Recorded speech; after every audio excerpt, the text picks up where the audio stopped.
ಕಾಂಗ್ರೆಸ್ ಸರ್ಕಾರಕ್ಕೆ 1000 ದಿನ ತುಂಬಿದೆ. ಆದರೆ ಕಾಂಗ್ರೆಸ್ನಲ್ಲಿ ಇನ್ನೂ ಕೂಡ ಕುರ್ಚಿಯ ಕದನ ಮುಂದುವರಿತಾ ಇದೆ. ಇದು ದೊಡ್ಡ ಮಟ್ಟದಲ್ಲಿ ಜೋರಾಗುವಂತಹ ಸುಳಿವು ಕೂಡ ಕಾಣ್ತಾ ಇದೆ. ನಾವು ಗಮನಿಸ್ತಾ ಇದ್ದೀವಿ ಏನೇನಾಗ್ತಾ ಇದೆ ಕಾಂಗ್ರೆಸ್ನಲ್ಲಿ ಅಂತ. ಒಂದು ಕಡೆ 1000 ದಿನದ ಸಂಭ್ರಮವನ್ನು ಮಾಡೋಕೆ ಕಾಂಗ್ರೆಸ್ ರೆಡಿ ಆಗ್ತಾ ಇದ್ರೆ, ಇನ್ನೊಂದು ಕಡೆ ಕಾಂಗ್ರೆಸ್ನಲ್ಲಿನೇ ಒಳಗೊಳಗೆ ಕದನ ನಡೀತಾ ಇದೆ ಕುರ್ಚಿಗಾಗಿ, ಸಿಎಂ ಪಟ್ಟಕ್ಕಾಗಿ. ಅದು ಜೋರಾಗುವಂತಹ ಸಾಧ್ಯತೆ ಇದೆ. ವೇದಿಕೆ ಕಾರ್ಯಕ್ರಮದಲ್ಲಿ ಇಬ್ಬರು ನಾಯಕರು ಕೂಡ ಮೌನವನ್ನು ವಹಿಸಿದ್ರು, ನಾವು ನೋಡಿದ್ದೀವಿ ನಿನ್ನೆ. ಸಿದ್ದರಾಮಯ್ಯ, ಡಿ ಕೆ ಶಿವಕುಮಾರ್ ಪಕ್ಕದಲ್ಲಿದ್ರು, ಮೌನದ ಯುದ್ಧವನ್ನು ಮಾಡ್ತಾ ಇದ್ರು. ಅದು ಹಲವು ಚರ್ಚೆಗಳಿಗೆ ಕಾರಣವಾಗ್ತಾ ಇದೆ. ಫೆಬ್ರವರಿ 17ರ ನಂತರ ರಾಜಕೀಯ ಬದಲಾವಣೆಗಳು ಜಾಸ್ತಿ ಆಗ್ತಾ ಹೋಗುತ್ತೆ, ಚುರುಕಾಗ್ತಾ ಹೋಗುತ್ತೆ. ಕನಿಷ್ಠ ಪಕ್ಷ ಪರಸ್ಪರ ಮುಖ ನೋಡಿಕೊಳ್ಳೋ ಕೂಡ ಆಗಲಿಲ್ಲ, ಆ ಸಾಹಸಕ್ಕೂ ಕೂಡ ಕೈ ಹಾಕಲಿಲ್ಲ ಇಬ್ಬರು ನಾಯಕರು. ಈ ಬೆಳವಣಿಗೆ ಕೈಗೆ ಹಿಡಿದಂತಹ ಅಥವಾ ಒಡುಕಿಗೆ ಹಿಡಿದಂತಹ ಕನ್ನಡಿ ಅಂತ ಹೇಳ್ಬೋದು ನಾವು. ವಿಪಕ್ಷಗಳ ಟೀಕೆ, ಪ್ರತಿಪಕ್ಷದಲ್ಲಿರುವಂತಹ ಕೆಲವೊಂದು ಒಡಕುಗಳು, ಭಿನ್ನಾಭಿಪ್ರಾಯಗಳು, ಮೌನ ಯುದ್ಧದ ನಡುವೆಯೂ ಕೂಡ DKಶಿಗೆ ಮಾತ್ರ ಹೈಕಮಾಂಡ್ ಮೇಲೆ ವಿಶ್ವಾಸ ಇದೆ. ಏನು ಹೇಳಬೇಕು ಅದನ್ನು ವರಿಷ್ಠರಿಗೆ ಹೇಳಿದ್ದೀನಿ ಅಂತ ಡಿ ಕೆ ಶಿವಕುಮಾರ್ ಹೇಳಿಬಿಟ್ರು ದೆಹಲಿಯಲ್ಲಿ. ಅವರ ಮಾತಿನಲ್ಲಿ ಒಂದು ವಿಶ್ವಾಸದ ಬಲ ಇತ್ತು. ಆ ಬಲ ಮತ್ತಷ್ಟು ಹೆಚ್ಚಾದಂತೆ ಕಾಣ್ತಾ ಇದೆ.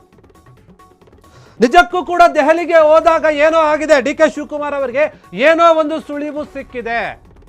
ಅದಕ್ಕಾಗಿ ಅವರಲ್ಲಿ ದೊಡ್ಡ ಮಟ್ಟದ ವಿಶ್ವಾಸ ಕಾಣ್ತಾ ಇದೆ. ಇಲ್ಲಾಂದ್ರೆ ಸಿದ್ದರಾಮಯ್ಯ ಅವರನ್ನ ಮಾತನಾಡಿಸುವಂತ ಕೆಲಸ ಮಾಡ್ತಾ ಇದ್ರು ವೇದಿಕೆಯ ಕಾರ್ಯಕ್ರಮದಲ್ಲಿ. ಆದರೆ ಇಬ್ಬರು ನಾಯಕರು ಆ ವೇದಿಕೆ ಮೇಲೆ ಕೂತಿದ್ರು ಕೂಡ ಒಬ್ಬರ ಮುಖವನ್ನು ಒಬ್ಬರು ನೋಡ್ಕೊಳ್ಳೇ ಇಲ್ಲ, ಪಕ್ಕದಲ್ಲೇ ಕೂತ್ಕೊಂಡಿದ್ರು. ಅದನ್ನು ಗಮನಿಸ್ತಾ ಗೊತ್ತಾಗ್ತಾ ಇತ್ತು ನಮಗೆ. ಆ ಕಡೆ ಒಬ್ರು, ಈ ಕಡೆ ಒಬ್ರು ನೋಡ್ತಾ ಇದ್ರು. ನೀನೊಂದು ತೀರ, ನಾನೊಂದು ತೀರ, ಪಕ್ಕದಲ್ಲೇ ಇದ್ರು, ನಾವಿಬ್ಬರು ಬೇರೆ ಬೇರೆ ಅನ್ನುವಂಥ ರೀತಿಯಲ್ಲಿ ಬಿಂಬಿಸ್ತಾ ಇತ್ತು ಆ ದೃಶ್ಯ. ಸಿದ್ದರಾಮಯ್ಯ ಅವರು ಬೇರೆ ಕಡೆ ನೋಡ್ತಾ ಇದ್ದಾಗ ಡಿ ಕೆ ಶಿವಕುಮಾರ್ ಬೇರೆ ಯಾರ ಹತ್ರನೋ ಮಾತನಾಡ್ತಾ ಇದ್ರು, ಏನೋ ಒಂದು ಪೇಪರನ್ನು ಓದ್ತಾ ಇದ್ರು, ಇಲ್ಲ ಯಾರನ್ನೋ ಕರೆದು ಮಾತನಾಡುವಂಥ ಕೆಲಸ ಮಾಡ್ತಾ ಇದ್ರು. ಮುಖಗಳನ್ನೇ ನೋಡ್ಕೊಳ್ಳಿಲ್ಲ ಈ ನಾಯಕರು. ಇನ್ನು ದೆಹಲಿಯಲ್ಲಿ ಹೇಳ್ತಾರೆ ಡಿ ಕೆ ಶಿವಕುಮಾರ್, ನಾನು ಯಾರಿಗೆ ಏನು ಹೇಳಬೇಕು ಅದೆಲ್ಲವನ್ನು ಕೂಡ ಹೇಳಿದ್ದೀನಿ, ಯಾವ್ಯಾವ ವಿಚಾರವನ್ನು ಮಾತಾಡಬೇಕು ಎಲ್ಲವನ್ನು ಕೂಡ ಮಾತಾಡಿ ಮುಗಿಸಿದ್ದೀನಿ, ಮುಂದೇನೇ ಇದ್ರೂ ಕೂಡ ಹೈಕಮಾಂಡ್ ನಿರ್ಧಾರಕ್ಕೆ ಬಿಟ್ಟಿದ್ದು ಅಂತ. ಇನ್ನು ಸಿದ್ದರಾಮಯ್ಯ ಕೂಡ ಅದೇ ಮಾತು ಹೇಳ್ತಾರೆ, ಏನೇ ಬದಲಾವಣೆ ಆಗಬೇಕಂತ ಇದ್ರೂ ಕೂಡ ಅದು ಹೈಕಮಾಂಡ್ ನಿರ್ಧಾರಕ್ಕೆ ಬಿಟ್ಟಿದ್ದು, ಹೈಕಮಾಂಡ್ ಎಲ್ಲಿಯವರೆಗೂ ಹೇಳೋದಿಲ್ವೋ ಅಲ್ಲಿಯವರೆಗೂ ನಾನಿರ್ತೀನಿ ಅಂತ. ಹೀಗಿರುವಾಗ ಇದೇ ಫೆಬ್ರವರಿ 17ನೇ ತಾರೀಕಿಂದ ರಾಜಕೀಯ ಚಿತ್ರಣ ಬೇರೆ ಆಗ್ತಾ ಹೋಗುತ್ತೆ. ಕಾಂಗ್ರೆಸ್ನಲ್ಲಿ ಈಗಿರುವಂತಹ ರೀತಿಯ ಚಿತ್ರಣ ಇರೋದು ಸ್ವಲ್ಪ ಡೌಟ್ ಅನಿಸ್ತದೆ. ಯಾಕಂದರೆ ಆ ರೀತಿಯ ಸುಳಿವು ಕೊಡ್ತಾ ಇದ್ದಾರೆ ನಾಯಕರೀಗ. ಒಂದೇ ಕಾರ್ಯಕ್ರಮದಲ್ಲಿ ಒಂದೇ ವೇದಿಕೆಯಲ್ಲಿ ಅಕ್ಕಪಕ್ಕದಲ್ಲಿದ್ದಂತಹ ನಾಯಕರು ಮಾತನಾಡ್ತಾ ಇಲ್ಲ ಅಂತಂದ್ರೆ ಏನು ಅರ್ಥ ಇದೆ?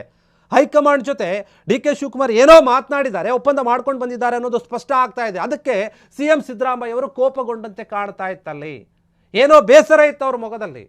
ಆಯಿತು, ನೀವು ಎಂತಹ ಪ್ರಯತ್ನ ಆದರೂ ಮಾಡು, ನಾನು ಹಿಂಗೆ ಇರ್ತೀನಿ ಅನ್ನೋ ರೀತಿಯಲ್ಲಿ ಸಿದ್ದರಾಮಯ್ಯ ನಡ್ಕೊಂಡ್ರೆ ನೀವು ಎಲ್ಲಿ ತನಕ ಇರ್ತೀರಿ, ನಾನು ಏನು ಮಾಡಬೇಕು ಅದನ್ನು ದೆಹಲಿಗೆ ಹೋಗಿ ಮಾಡಿ ಬಂದಿದ್ದೀನಿ ಅನ್ನುವಂಥ ಮನಸ್ಥಿತಿ ಡಿ ಕೆ ಶಿವಕುಮಾರ್ ಅವರ ಒಂದು ಮುಖದಲ್ಲಿ ಕಾಣ್ತಾ ಇತ್ತು.